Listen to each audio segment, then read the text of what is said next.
Graph जो हम कल पढ़ रहे थे उसी को आज हम कंटिन्यू कर लेते हैं। देखिए ग्राफ में हमने कल पढ़ लिया था कि वेलोसिटी और टाइम ग्राफ का स्लोप हमें क्या देता है, एक्सेलरेशन देता है, और पोजीशन टाइम ग्राफ का स्लोप हमें क्या देता है, वेलोसिटी देता है। ठीक है, आज हम ग्राफ को थोड़ा सा और कंटिन्यू करते हैं। ठीक है, स्पीड अब कल हमने ये भी पढ़ लिया था कि स्पीड का भी नेगेटिव हो सकता, डिस्टेंस के साथ साथ टाइम हमेशा बढ़ेगा, कभी घटेगा नहीं। उसके बाद हमने पढ़ा था कि किसी भी पार्टिकल का वेलोसिटी इनफाइनाइट नहीं हो सकता, किसी भी पार्टिकल का वेलोसिटी एक्सेलरेशन इनफाइनाइट नहीं हो सकता जनरली। ठीक है, प्रैक्टिकली ये सब पॉसिबल नहीं है। ठीक है, नाउ हम कुछ और पढ़ते हैं ग्राफ्स के बारे में। कुछ केसेस से ग्राफ पढ़ते हैं हमने बनाया। देखो मैं आपको एक सिचुएशन दे रहा हूं, इसका हमें ग्राफ प्लॉट करना होगा। ठीक है, if a particle is thrown up and come back to its initial position। ठीक है, एक पार्टिकल को हमने ऊपर थ्रो किया और फिर अपनी इनिशियल पोजीशन में वापस आ गया, तो हमें इसका ड्रॉ करना है। Draw velocity versus time.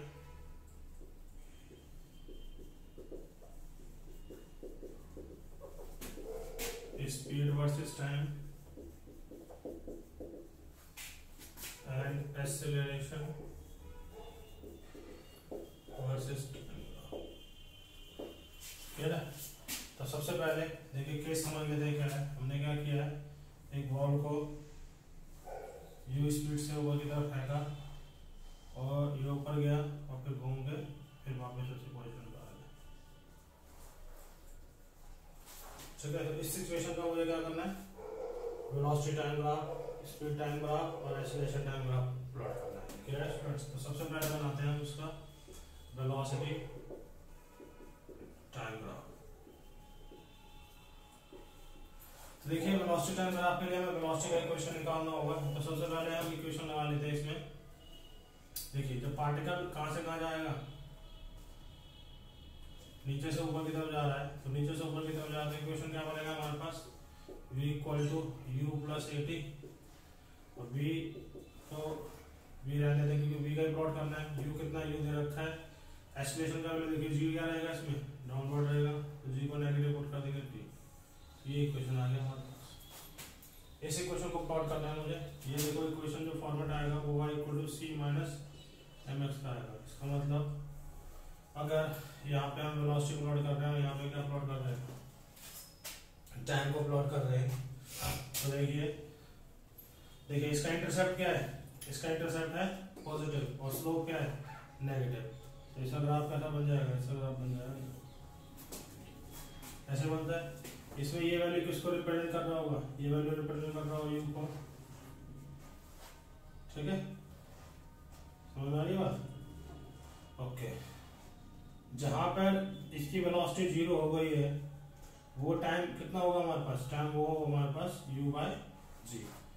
और जब ये कहां पे आ गया, दोबारा ग्राउंड पे वापस आ गया, तो ग्राउंड पे उसकी वेलोसिटी कितनी हो जाएगी स्टूडेंट्स, माइनस u हो जाएगी, क्योंकि वेलोसिटी डाउनवर्ड डायरेक्शन में सेम जितना भी वेलोसिटी यहाँ स्पीड यहाँ रहेगा वही स्पीड ये रहेगा, बस में साइन आ जाएगा क्या, माइनस का। यहाँ पे वेलोसिटी रहेगा प्लस u, यहाँ पे वेलोसिटी क्या रहेगा माइनस u। जब ये ग्राउंड पे वापस आ गया तो टाइम इसको कितना लग जाएगा, 2u बाय जी। तो ये टाइम कितना हो जाएगा, 2u बाय जी। तो ये हमारे पास कौन सा ग्राफ आया students, velocity versus time graph आ गया। उसके बाद हम बनाते हैं इसका speed versus time graph. Speed versus time graph. अब देखिए स्पीड वर्सेस टाइम ग्राफ के लिए हम पहले क्या बनाएंगे, वेलोसिटी ग्राफ सेम बना लीजिए आप, बना लिया आपने।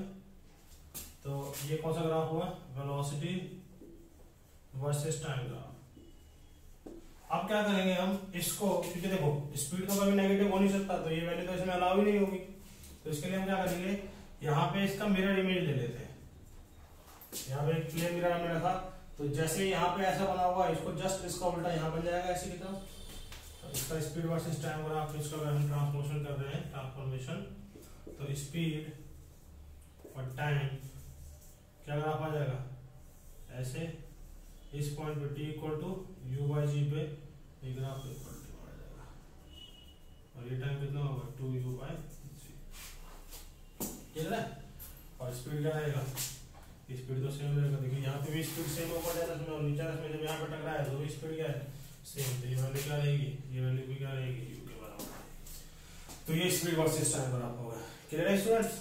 तो स्पीड वर्सेस टाइम ग्राफ में क्या होता है, स्पीड कभी भी नेगेटिव नहीं होता। तो यहाँ पे नेगेटिव जा रहा है, तो यहाँ हमने क्या कर दिया, जितने पार्ट में नेगेटिव जा रहा है उतने ही पार्ट में हमने इसके पहले एक मिरर लगा दिया, तो क्या होगा ये ग्राफ ऊपर शिफ्ट कर जाएगा इस तरह से। अब चाहे पार्टिकल ऊपर जा रहा हो चाहे पार्टिकल नीचे आ रहा हो, दोनों ही केस में एक्सीलरेशन का वैल्यू क्या है डाउनवर्ड है, तो एक्सीलरेशन वर्सेस टाइम का ग्राफ बन जाएगा इसका, ये a होगा और ये versus t, that is acceleration, तो ये क्या हो जाएगा टाइम। तो वैल्यू हमारी इसकी क्या है नेगेटिव, तो इधर जितनी वैल्यू होगी वो एक्सीलरेशन की पॉजिटिव होगी, इधर क्या होगा नेगेटिव, तो ये ग्राफ बन जाएगा। कितनी होगी वैल्यू इसकी माइनस ऑफ g। क्लियर है स्टूडेंट्स। तो ये इसका एक्सीलरेशन वर्सेस टाइम ग्राफ होगा। क्लियर है। तो अगर हम किसी बॉल को नीचे से ऊपर फेंकते हैं, ठीक है, तो उसे कंप्लीट मोशन का वेलोसिटी टाइम ग्राफ ये है, स्पीड टाइम ग्राफ ये है, और एक्सीलरेशन टाइम ग्राफ इसका ये है। क्लियर है स्टूडेंट्स। ओके, नोट कर लीजिए इसको।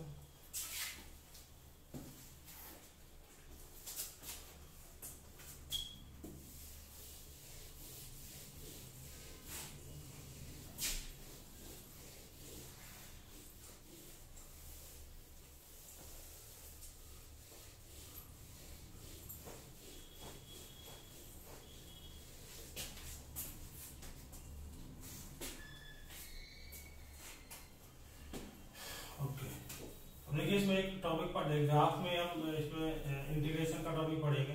इंटीग्रेशन क्यों पढ़ रहे हैं देखो मैं आपको समझाऊंगा।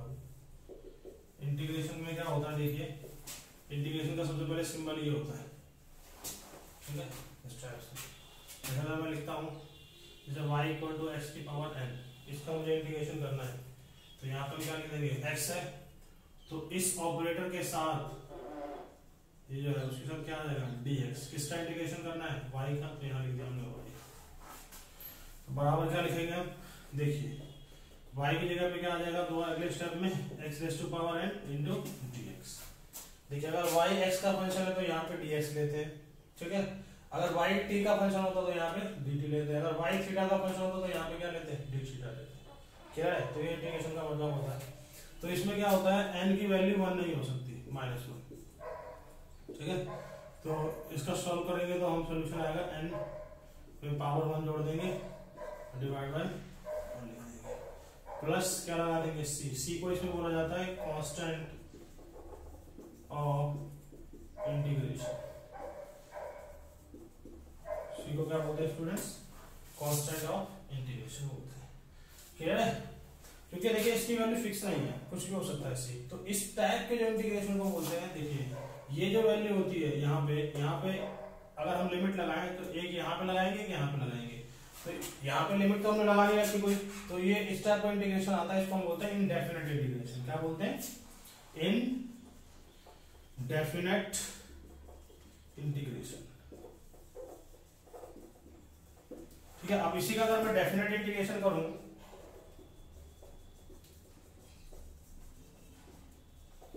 तो डेफिनेट इंटीग्रेशन में क्या करेंगे, जैसे मुझे दे रखा हो y equal to x raise to power मान लो 3 दे रखा होता, ठीक है, और हम लिखते हैं इसमें integrate from x equal to 1 to x equal to 3, ठीक है। ये कर देते हैं। देखो सबसे पहले इंटीग्रेशन सिंपल लगाते हैं, यहाँ पे लिखते हैं y और इधर क्या लिखते हैं x की पावर इंटीग्रेशन, y लिखा x की पावर लिखा, दोनों साइड क्या लगा दिया इंटीग्रेशन, दोनों साइड क्या कर दिया हमने dx कर दिया। इसको तो हमें कुछ नहीं करना है। अब देखिए लिमिट क्या लगानी है, अब x की लिमिट देनी है, x कितना है 1 से लेकर 3 तक, तो यहाँ पे लिख दो 1 से 3, यहाँ पे लिख दोगे 1 से 3, तो integration of 1 to 3 y dx बराबर, देखिए n की जगह पे क्या कर देंगे 3 है, तो 3 में 1 जोड़ देंगे और जो हमने ऊपर जोड़ा उसी को सेम टू सेम नीचे लिख देंगे। अब इसमें हमें सी करने का जरूरत नहीं है, प्लस सी लिखेंगे नहीं, इसमें क्या ले लेंगे 1 से 3 तक इंटीग्रेट कर देंगे इसको। तो क्या आ जाएगा रिजल्ट स्टूडेंट हमारे पास? रिजल्ट आ जाएगा, देखिए x की पावर 4 डिवाइड बाय 4 और लिमिट क्या ले लेंगे 1 to 3। क्या आ जाएगा हमारे पास 3 raised to पावर 4/4। एक बार ये पुट कर देंगे माइनस एक बार ये पुट कर देंगे, कितना आ जाएगा हमारे पास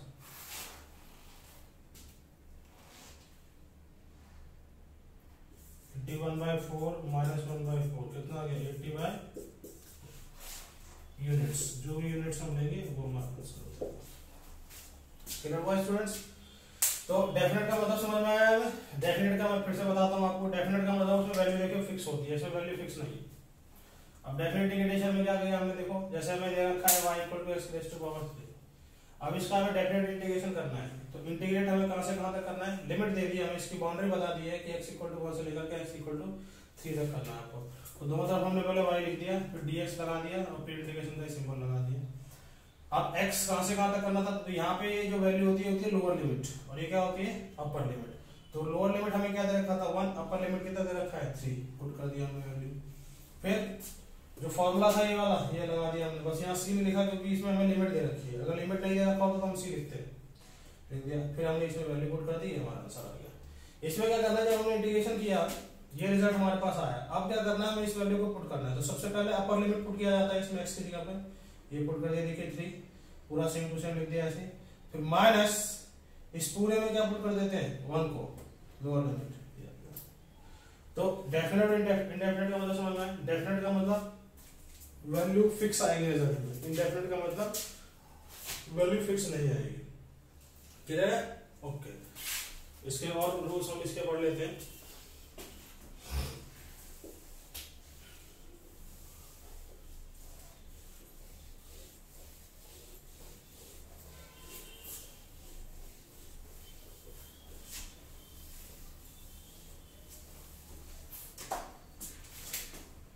जैसे हमें दे रखा होता क्वेश्चन में y = x raised to power let's say 4, इसका इंटीग्रेशन करिए, लिमिट हमें नहीं दे रखा हो, ठीक है।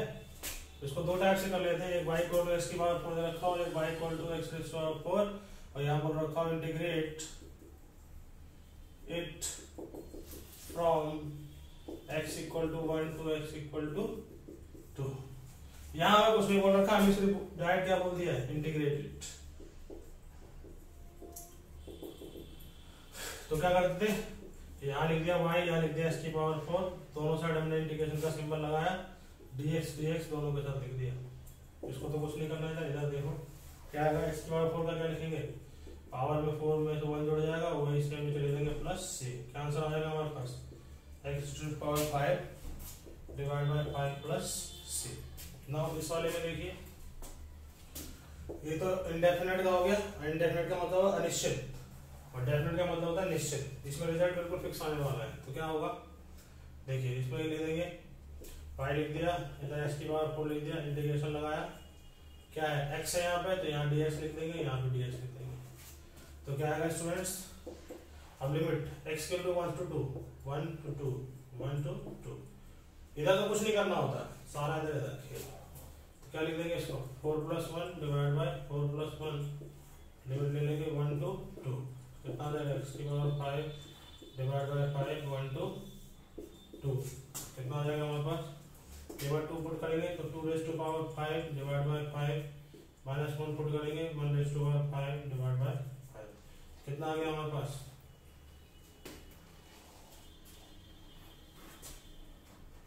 32/5 माइनस 1/5, कितना आ गया 31/5 यूनिट्स।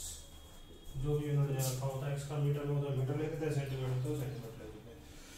क्लियर हो गया स्टूडेंट्स? तो ये डेफिनेट और इंडेफिनेट का मतलब होता है, ठीक है। और इसके कुछ एग्जांपल्स देख लेते हैं।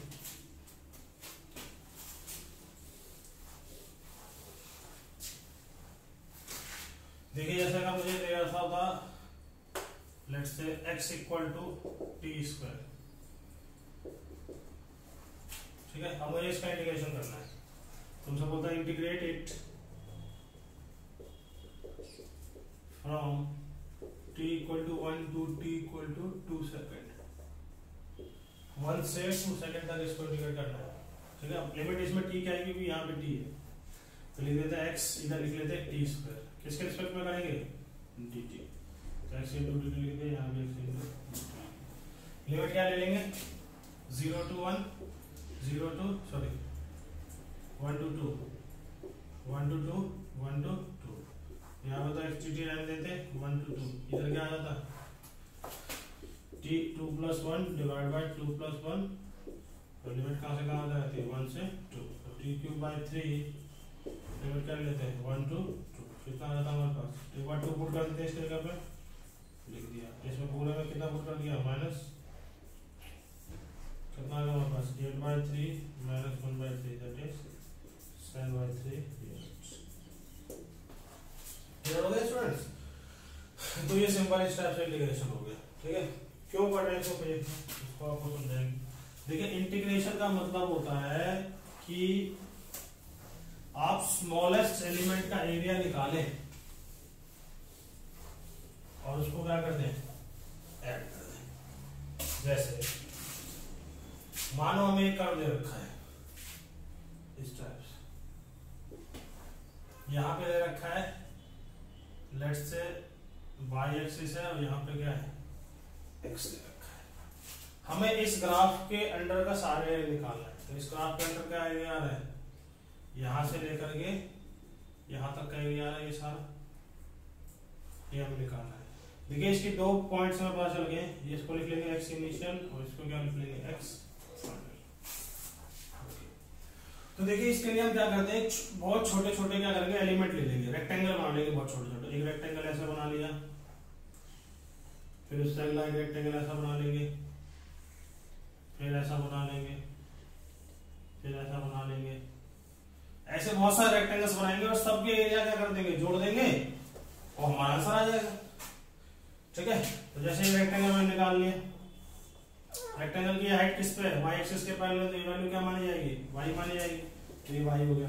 और इसका विड्थ जो है, चौड़ाई जो है वो हमने कितना ले लिया, dx ले लिया, तो बताइए इसका एरिया कितना हो जाएगा, dA, y into dx हो जाएगा, क्या है, लेंथ into विड्थ, ये कर दे एरिया। अब देखिए ऐसे दूसरा क्या निकाल लेंगे, ऐसे इसका निकाल लेंगे और इन सबको क्या कर देंगे, जोड़ देंगे, तो पूरा एरिया मिल जाएगा। तो शॉर्टकट तरीका क्या है इसमें कि हम एक एलिमेंट हमने मान लो ये ले लिया, ठीक है। अगर मुझे कंप्लीट एरिया चाहिए तो इसी को एलिमेंट को मैंने कहां से कहां तक इंटीग्रेट कर दिया, x इनिशियल से x फाइनल तक, तो ये कर्व के अंदर जो भी एरिया आ रहा होगा ये सारा मिल जाएगा। समझ में आई बात, इसका मतलब y एक्सिस पे y है और x पे x है, तो y into dx, और ये सिंबल अगर हमने लगा दिया है तो ये क्या रिप्रेजेंट कर रहा है, एरिया रिप्रेजेंट कर रहा है किस ग्राफ का, y एक्स ग्राफ का। क्लियर है, समझ में आ रहा है, ओके। तो देखिए अगर मान लीजिए यहां पे y एक्सिस पर मैंने रिप्रेजेंट कर दिया वेलोसिटी को, टाइम पे रिप्रेजेंट कर दिया, x एक्सिस पर रिप्रेजेंट कर दिया मैंने टाइम को, और ये इस टाइप से हमें कोई लेट से कर्व दे रखा होता, यहाँ पे लिमिट दी होती कि t इनिशियल होता और ये बाउंड्री क्या होती, t फाइनल होती, ठीक है। हमें इसका एरिया निकालना है। देखिए छोटे छोटे एलिमेंट ले लेंगे, तो ये वाली जो वैल्यू होगी ये किसको रिप्रेजेंट कर रहा होगा, यहां से यहां तक v को रिप्रेजेंट कर रहा होगा, और ये स्मॉल एलिमेंट लिया है, इसकी विड्थ कितनी ले ली हमने, dt, तो इसको अलग हमने निकाल लिया।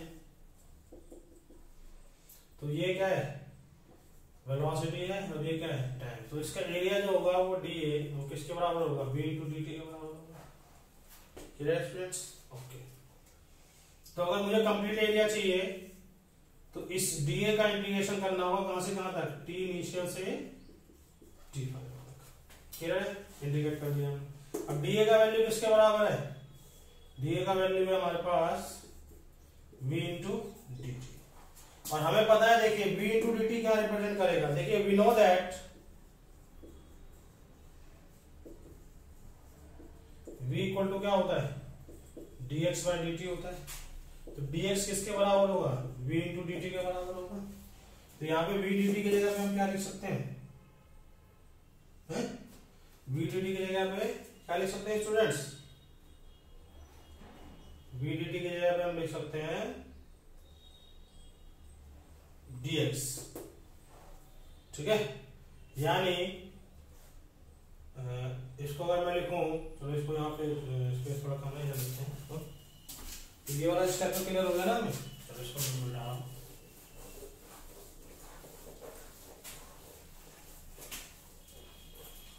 देखो यहां हमने लिया था a बराबर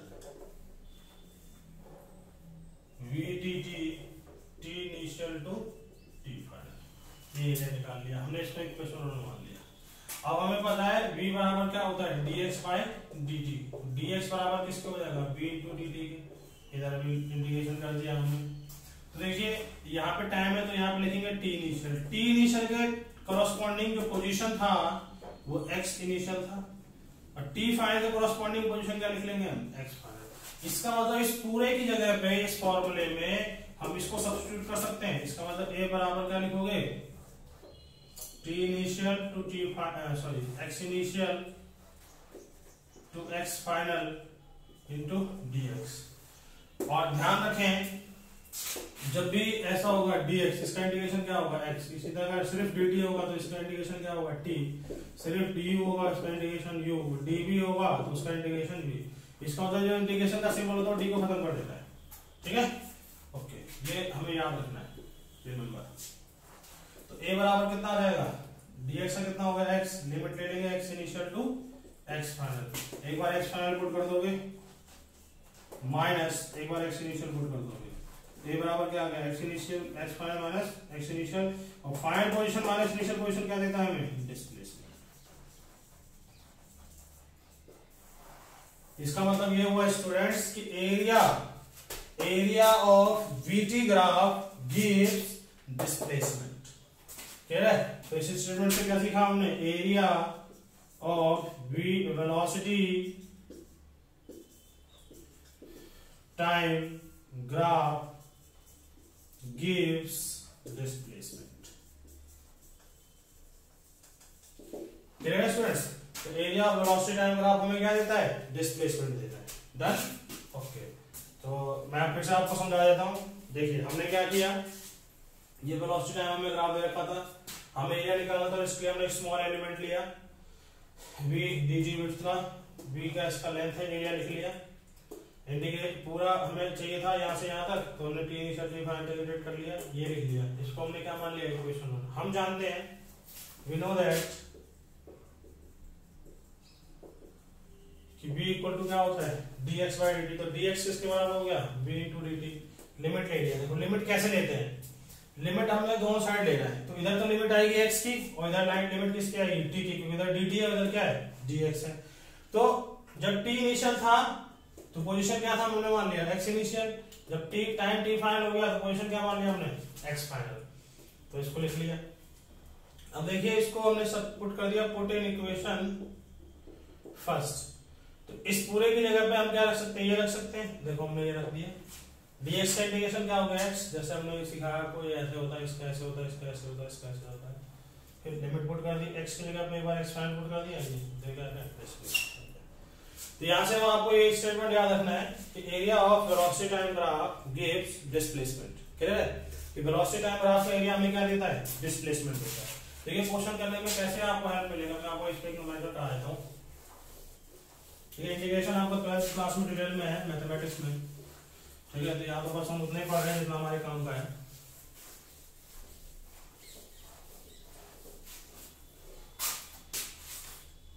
जैसे मान लीजिए हमें ये दे रखा है वेलोसिटी और ये दे रखा है टाइम, ठीक है।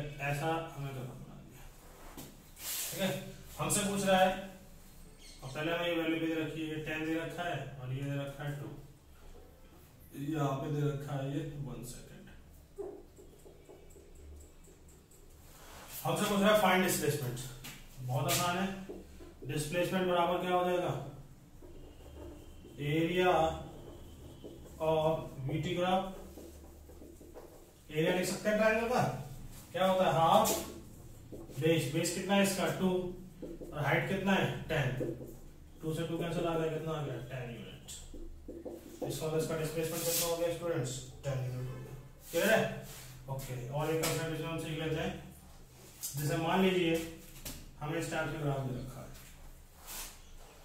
ये रिप्रेजेंट कर रहा है वेलोसिटी को और ये रिप्रेजेंट कर रहा है टाइम को। देखिए एरिया अंडर बीटी ग्राफ हमें डिस्टेंस भी देता है और डिस्प्लेसमेंट देता है। डिस्टेंस कब देगा और डिस्प्लेसमेंट कैसे देगा वो मैं देखना है। देखिए एरिया A1 है तो एरिया क्या है A2 है। देखो एरिया A1 तो पॉजिटिव आएगा क्योंकि ये इसमें सारी वैल्यू पॉजिटिव है, और एरिया A2 में यहाँ वैल्यू देखो जो हम इसमें हाइट लेंगे वो क्या आ रही है, नेगेटिव आ रही है। तो अगर मुझे डिस्प्लेसमेंट निकालना हो तो डिस्प्लेसमेंट के लिए क्या करेंगे हम, एरिया A1 का मैग्नीट्यूड माइनस एरिया A2 का मैग्नीट्यूड, मतलब दोनों एरिया निकाल लो, दोनों का अलग अलग मैग्नीट्यूड लिख लो और घटा दो, तो हमारे पास क्या आता है डिस्प्लेसमेंट। अगर मुझसे पूछता है डिस्टेंस के बारे में तो एरिया A1 का मैग्नीट्यूड लिखो प्लस एरिया A2 का मैग्नीट्यूड लिखो। देखो मैग्नीट्यूड नेगेटिव एरिया को भी क्या कर देता है, पॉजिटिव कर देता है। तो इसका मतलब ये डिस्टेंस में आपके इन एरियाज के मैग्नीट्यूड को जोड़ना होता है और डिस्प्लेसमेंट में इन एरियाज के मैग्नीट्यूड को आपस में सेपरेट करना होता है। क्लियर है स्टूडेंट्स? तो इसको नोट कर लीजिए। इसी में मैं आपको एक एग्जांपल समझा देता हूँ, एग्जांपल से ज्यादा क्लियर हो जाएगी।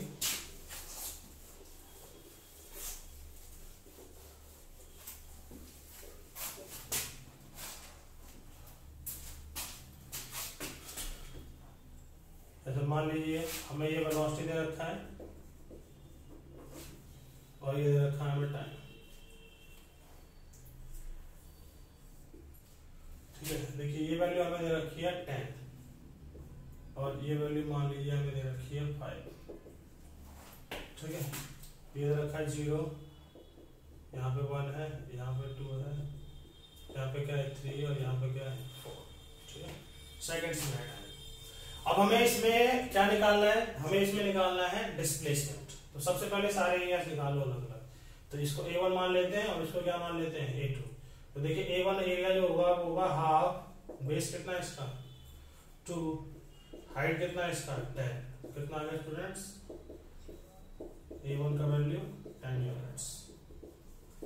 इसी तरह A2 निकाले हम, A2 का वैल्यू आ जाएगा देखिए हाफ इनटू बेस, बेस कितना 2 से 4 तक कितना हो गया 2, और हाइट कितना है इसका -5, कितना आ गया स्टूडेंट्स A2 का वैल्यू -5 यूनिट्स। ठीक है, नाउ अगर मुझे चाहिए डिस्प्लेसमेंट, डिस्प्लेसमेंट में क्या फॉर्मूला होता है, A1 का मैग्नीट्यूड माइनस ऑफ A2 का मैग्नीट्यूड। तो A1 का मैग्नीट्यूड, A1 कितना है 10 यूनिट, इसका मैग्नीट्यूड माइनस ये कितना है 5 यूनिट। देखिए ये जो मॉड होता है ना, माइनस को भी क्या कर देता है प्लस कर देता है, प्लस को प्लस ही रहने देता है। तो कितना आ गया 5, कितना आ गया ये 5। अगर मैं इसमें बात करूं डिस्टेंस का, तो डिस्टेंस बराबर क्या हो जाएगा A1 का मैग्नीट्यूड प्लस A2 का मैग्नीट्यूड। तो ये 10 magnitude plus minus of 5 magnitude कितना हो जाएगा 10 प्लस 5 कितना आ गया 15 यूनिट्स। Clear students? तो डिस्प्लेसमेंट और डिस्टेंस हमारे पास आ गया। तो वेलोसिटी टाइम ग्राफ से हमें कैसे डिस्टेंस निकालना है, कैसे डिस्प्लेसमेंट निकालना है, समझ में आ गया हमें? ओके, नोट कर लीजिए इसको। फिर अगला हम देखते हैं कि अगर वेलोसिटी टाइम ग्राफ का एरिया हमें डिस्टेंस और डिस्प्लेसमेंट देता है तो एक्सेलरेशन टाइम ग्राफ का एरिया हमें क्या देगा। क्लियर है? नोट कर लीजिए इसको।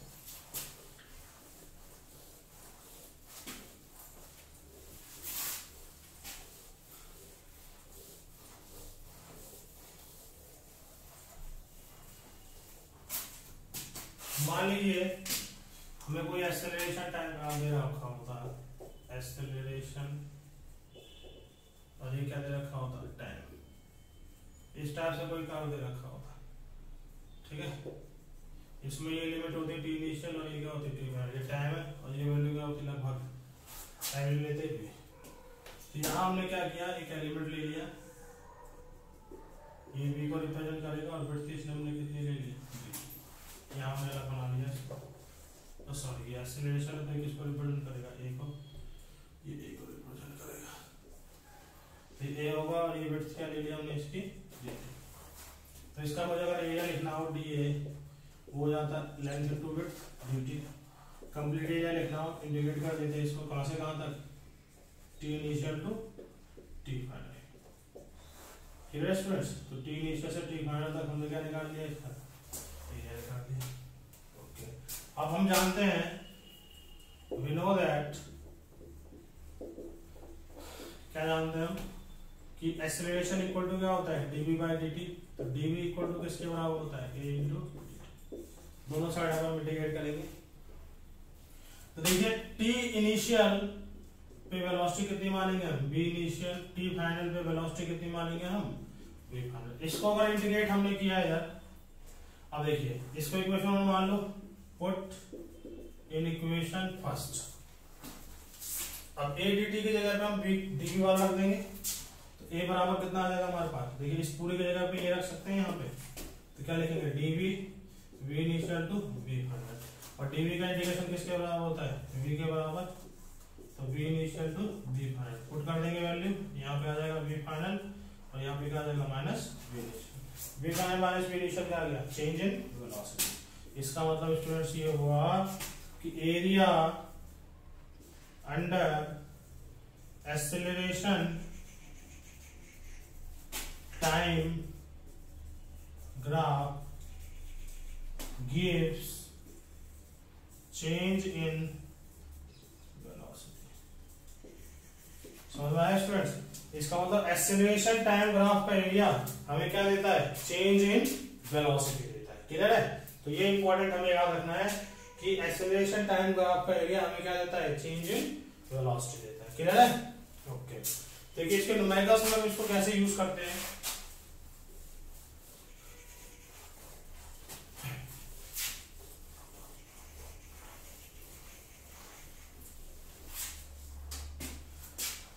देखिए मान लीजिए हमें ये दे रखा होता है एक्सेलरेशन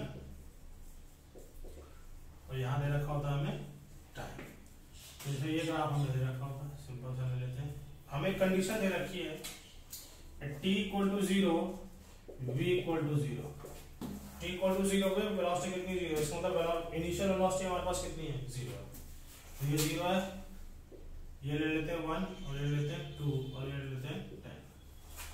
हमसे पूछ रहा है find velocity at t equal to 2 second. 2 second पे हमें क्या बतानी है, वेलोसिटी बतानी है। तो सबसे पहले एरिया हमें पता है कि area under 80 graph gives change in velocity। तो बस एरिया निकाल लेंगे इसका, एरिया क्या होगा, हाफ बेस, बेस कितना है इसका 2, हाइट कितना है इस ट्रायंगल का 10। ठीक है, ट्रायंगल बना हुआ है, और change in velocity that is v final minus v। अब देखिए यहाँ पे जो फाइनल वेलोसिटी है वो हमें चाहिए, इनिशियल हमें दे रखा है कितना 0, तो v फाइनल का वैल्यू कितना आ गया 10 यूनिट्स। तो इन कंसेप्टों से हम क्या कर सकते हैं, बहुत आसान तरीके से क्वेश्चंस को सॉल्व कर सकते हैं। क्लियर है, तो देखिए अब तक जो हमने सीखा है डिफरेंशिएशन और इंटीग्रेशन से, कि यहाँ पे अगर पोजीशन है, पोजीशन से हमें क्या चाहिए, वेलोसिटी, और वेलोसिटी से हमें क्या चाहिए, एक्सेलरेशन। देखिए अगर पोजीशन से वेलोसिटी चाहिए तो हमें क्या करना पड़ता है, डिफरेंशिएशन।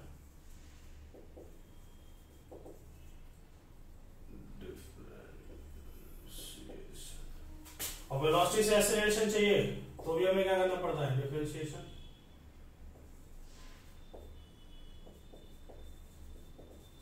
और एक्सेलरेशन से अगर वेलोसिटी चाहिए तो हमें क्या करना पड़ेगा, इंटीग्रेशन। और वेलोसिटी से पोजीशन या डिस्टेंस, डिस्प्लेसमेंट जो भी चाहिए हमें, तो हमें क्या करना पड़ेगा, आगे इंटीग्रेशन करना पड़ेगा। क्लियर है, समझ में आ रहा है। जैसे अगर x दे रखा होता है तो वेलोसिटी क्या होता है, dx by dt, तो ये डिफरेंशिएशन हो गया। v दे रखा हो, एक्सेलरेशन चाहिए, तो a बराबर क्या करते हैं, dv by dt। क्लियर है, तो कैसे हो जाता है, जैसे यहाँ पे कर देंगे हम dx by dt, तो हमें क्या दे देगा, वेलोसिटी, dv by dt, तो हमें क्या दे देगा, एक्सेलरेशन। यहाँ पे हम कर देंगे a इंटू डी टी, तो हमें चेंज इन वेलोसिटी मिलेगा, और यहाँ पे हम कर देंगे v इंटू डी टी, तो हमें डिस्प्लेसमेंट या पोजीशन मिल जाएगा। ठीक है, समझ आ रहा है? क्लियर है स्टूडेंट्स? तो ये कंसेप्ट हमें याद रखना है कि पोजीशन का डिफरेंशिएशन हमें वेलोसिटी देता है, और वेलोसिटी का डिफरेंशिएशन हमें एक्सेलरेशन देता है, और एक्सेलरेशन का इंडिकेशन हमें वेलोसिटी देता है, और वेलोसिटी का इंडिकेशन हमें से पोजीशन या डिस्टेंस डिस्प्लेसमेंट जो भी वो देता है। क्लियर है स्टूडेंट्स? तो ये कंसेप्ट अब तक हमें बिल्कुल ध्यान रखना है। क्लियर है? नोट कर लीजिए इसको।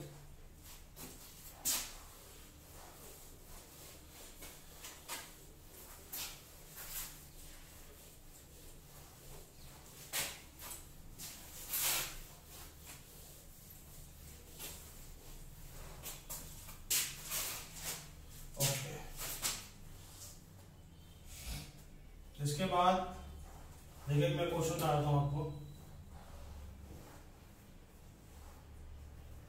एक टावर है जिसका हाइट क्या है h है। यहां से हम क्या कर रहे हैं, h के इसको 100 मीटर ले लो। हमने क्या किया, यहां से एक बॉल को ऊपर की तरफ थ्रो किया, that's is 20 metre per second. ठीक है, इसमें हमें क्या करना है, find first part time taken by ball to reach the ground.